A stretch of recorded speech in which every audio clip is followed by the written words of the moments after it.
It was a tight race offering two different views over the self-declared republic's future, and the results could have hardly been closer. In one corner, the outgoing president, Mustafa Akinci, a political moderate who supported a framework for a peace deal with Greek Cypriots to reunify the ethnically divided island. He also wanted less control from Turkey. One day in the future, when we look back at the date of the 18th of October 2020, I hope we will remember it as an honourable day for Turkish Cypriot democracy and will.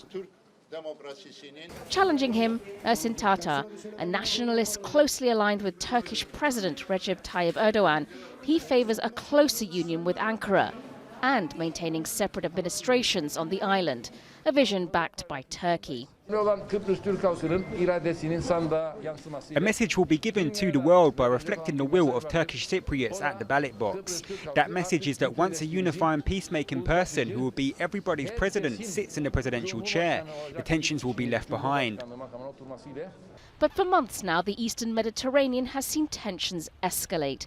Contested maritime claims has pitted Turkey against Greece, Cyprus and the European Union over offshore rights as it resumed gas exploration in the surrounding waters, a move condemned as a provocation by Brussels.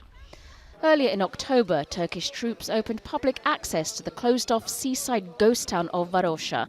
It's the first time it's done so since Turkish forces invaded the northern part of the island in 1974. Turkish Cypriots want the reopening of the resort town to be a potential incentive for the island's future. But Greek Cypriots want Varosha to be returned to their control before any talk of reconciliation begins. After the election, we need a period of normalization where we take stock of things on the ground and re-establish a sense of democracy and participation and inclusiveness.